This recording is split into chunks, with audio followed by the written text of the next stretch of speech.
Warahmatullahi wabarakatuh. Pada kesempatan ini kami akan mempresentasikan hasil penelitian program dosen wajib peneliti 2003 Islam Memangkurat yang telah kami lakukan dengan judul sinergisitas aktivitas antioksidan dan antibakteri kitosan asap cair. Latar belakang dari penelitian ini adalah keterbatasan daya simpan dari bahan pangan segar terutama pada pasca panen merupakan permasalahan yang sangat krusial, baik itu bidang pertanian, perkebunan, maupun perikanan. Penyebab utama dari berkurangnya kualitas dan hilangnya kesegaran bahan pangan saat penyimpanan utama adalah aktivitas bakteri, aktivitas enzimatik, dan juga oksidasi kimiawi. Untuk mempertahankan kualitas bahan pangan, ada beberapa metode yang banyak diterapkan di berbagai bidang, terutama metode pendinginan dan penggunaan pengawet serta pengemasan vakum.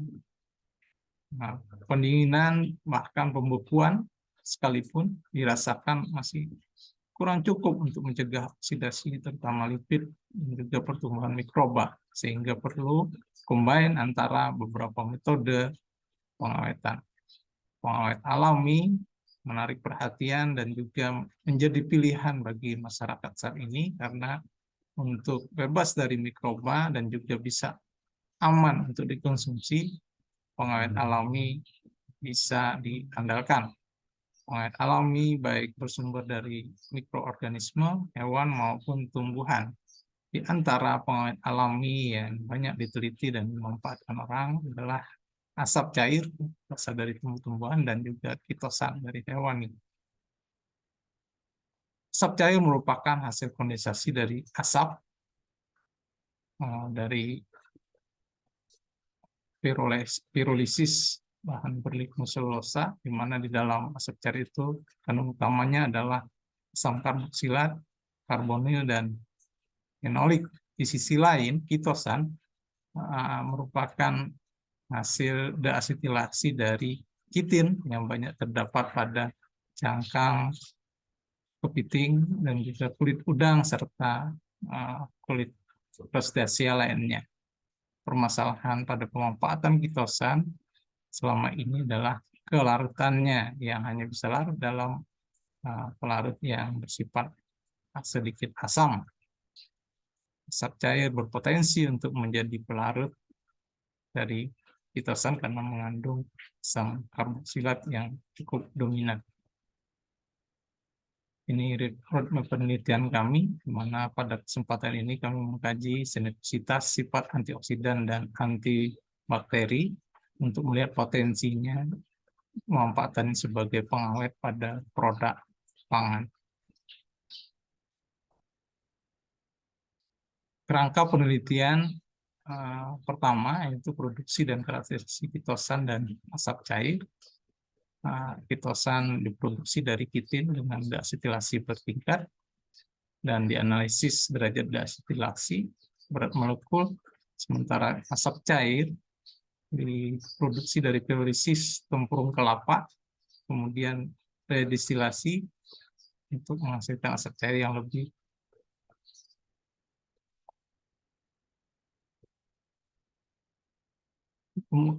kemudian dianalisis kadar fenolik, kadar asam, serta pH, juga komposisi senyawa kimia. Kemudian gabungan keduanya adalah uji kelarutan kitosan dalam asap cair. Kerangka penelitian kedua itu uji aktivitas antibakteri, aktivitas antioksidan kitosan, asap cair, dan kombinasi keduanya. Uji aktivitas antibakteri dengan menggunakan metode difusi cakram dan juga metode kontak langsung terhadap beberapa bakteri. Kemudian uji aktivitas antioksidan diujikan pada reaksi oksidasi di PPH. Gambaran dari ada tidaknya sinergisitas sifat antibakteri dan antioksidan kombinasi kitosan akan terlihat dalam penelitian ini. Hasil penelitian sama produksi asap cair, keadaan dari produksi asap cair Kemudian rendemen redestilasi asap cair cukup tinggi, menandakan bahwa asap cairnya sudah tidak banyak pengotornya. Kemudian hasil karakterisasi asap cair menunjukkan bahwa asap cair yang diperoleh itu memiliki kualitas yang bagus. Dalam asap cair terdapat banyak senyawa, terutama asam organik yang didominasi oleh asam asetat, kemudian senyawa fenolik, karbonil, alkohol, ester, furan, dan beberapa senyawa lainnya. Kemudian analisis terhadap kitosan yang dipreparasi, di mana DD dari ketiga kitosan ternyata bervariasi juga sebagaimana yang diharapkan. Kemudian berat molekulnya juga sedikit bervariasi. Hasil uji kelarutan ketiga kitosan dalam asap cair menunjukkan bahwa kitosan bisa larut dalam asap cair pada konsentrasi 5%, namun hanya sebagian, dan pada konsentrasi 10% semua kitosan bisa larut secara sempurna. Aktivitas antioksidan dari kitosan dan asap cair memperlama asap cair dari hambatan terhadap BPH-nya diperoleh IC50-nya sebesar 0,75% volume per volume.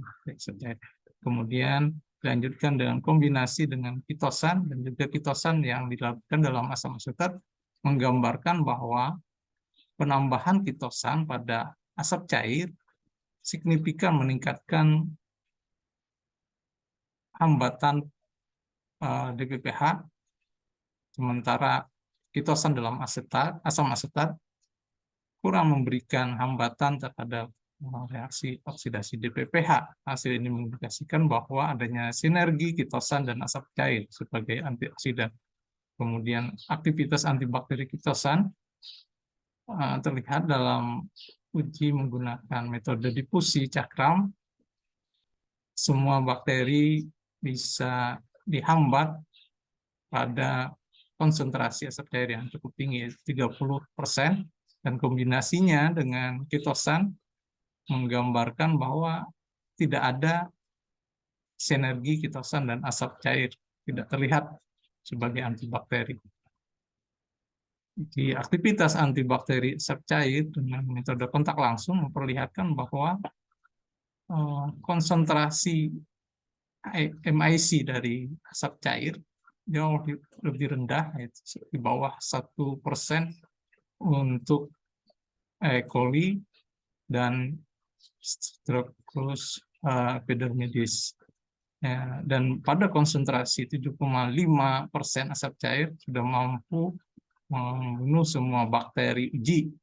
Ya, ini mengindikasikan bahwa asap cair cenderung bersifat bakteriosidal.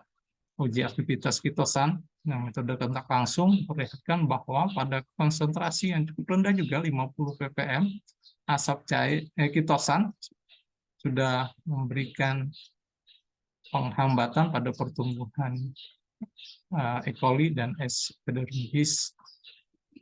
Namun pada konsentrasi yang sangat tinggi sampai 1000 ppm sekalipun, kitosan belum mampu membunuh semua bakteri. Ini menggambarkan bahwa kitosan cenderung bersifat bakteriostatis. Kombinasi keduanya signifikan menghambat pertumbuhan bakteri dibanding mereka diujikan sendiri, di mana pada konsentrasi kitosan 167 ppm dan asap cairnya 0,33 mampu membunuh semua E. coli, dan ini mengindikasikan bahwa adanya sinergi antara aktivitas antibakteri kombinasi kitosan asap cair yang signifikan. Berdasarkan itu diujikan analisis morfologi bakteri, perlakuan kitosan asap cair juga menggambarkan bahwa ada kerusakan dari sel E. coli oleh perlakuan asap cair, dan juga kitosan, dan juga gabungan kitosan dan asap cair.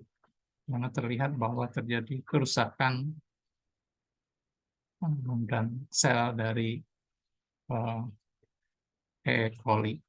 Berdasarkan hasil penelitian ini bahwa dapat disimpulkan bahwa kitosan dan asap cair dapat bersinergi sebagai antioksidan dan antibakteri yang mengacu pada beberapa hal. Pertama, asap cair mampu melarutkan kitosan dengan sempurna pada konsentrasi 10%. Asap cair mampu bersinergi dengan kitosan sebagai antibakteri, dan asap cair juga mampu bersinergi dengan kitosan dalam menghambat oksidasi DPPH secara signifikan. Luaran dari penelitian ini berupa artikel ilmiah yang telah kami terbitkan di Proceeding Terindex Scopus, kemudian artikel ilmiah yang diterbitkan di jurnal Terindex Scopus Q3, dan juga ada draft artikel yang akan kami ajukan di jurnal Terindex Scopus, serta draft dari chapter dari buku ajar teknologi dan kitosan. Kami ucapkan terima kasih terutama kepada Universitas Lambung Mangkurat yang telah membiayai penelitian melalui program PDWM 2023. Demikian, terima kasih. Assalamualaikum.